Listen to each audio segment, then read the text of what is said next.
നമസ്കാരം. ഭാരത് ലൈവിലേക്ക് സ്വാഗതം. തലസ്ഥാനത്ത് പിണറായി വിജയന്റെ വീട്ടിൽ റെയ്ഡ് നടത്തിയ ഇ.ഡി. ഉദ്യോഗസ്ഥരെ ആക്രമിച്ച് കൊല്ലാൻ ശ്രമിച്ചത് ആസൂത്രിതമാണെന്നതിന് കൂടുതൽ വ്യക്തമാകുന്നു.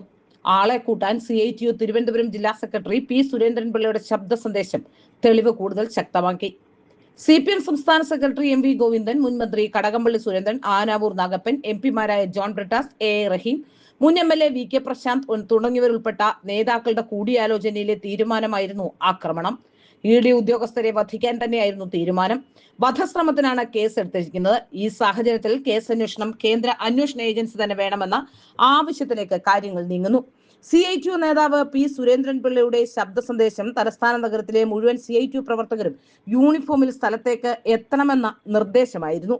സന്ദേശത്തിന്റെ ഉള്ളടക്കം ഇങ്ങനെയാണ്: കേരളത്തിലെ മുഖ്യമന്ത്രിയായിരുന്ന പിണറായി വിജയനെ വളഞ്ഞിട്ട് ആക്രമിക്കുന്നതിന്റെ ഭാഗമായി ഇപ്പോൾ ഇ.ഡി. അദ്ദേഹത്തിന്റെ വസതികൾ റെയ്ഡ് ചെയ്തുകൊണ്ടിരിക്കുകയാണ്. ഒരു മുന്നറിയിപ്പുമില്ലാതെ, നോട്ടീസ് പോലും കൊടുക്കാതെ അദ്ദേഹത്തെ തളർത്തിക്കളയാമെന്ന ധാരണയിലാണ് ഇ.ഡി. റെയ്ഡ് നടക്കുന്നത്.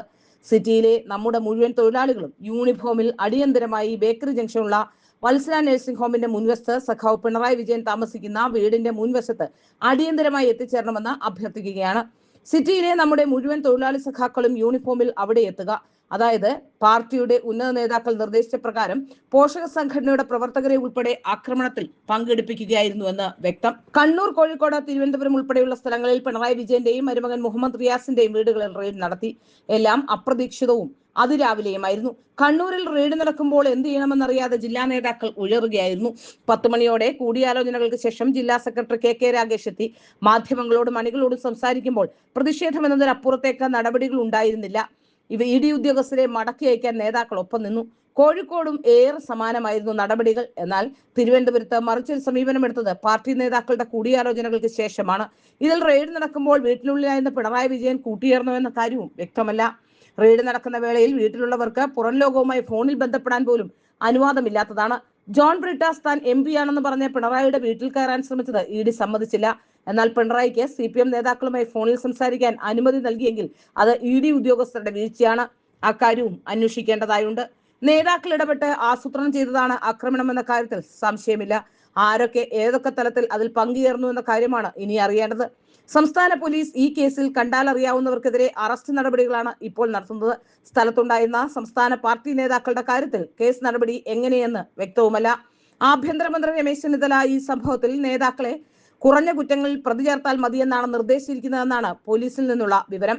ഈ സാഹചര്യത്തിൽ കേസ് കേരള പോലീസോ പ്രത്യേക ടീമോ അന്വേഷിക്കുന്നത് പ്രതികളെ കണ്ടെത്താൻ സഹായിച്ചേക്കില്ല. ഈ സാഹചര്യത്തിൽ കേന്ദ്ര അന്വേഷണ ഏജൻസി അന്വേഷിക്കട്ടെ എന്ന നിലപാടാണ് ഇ.ഡി. മുന്നോട്ട് വെക്കുന്നത്.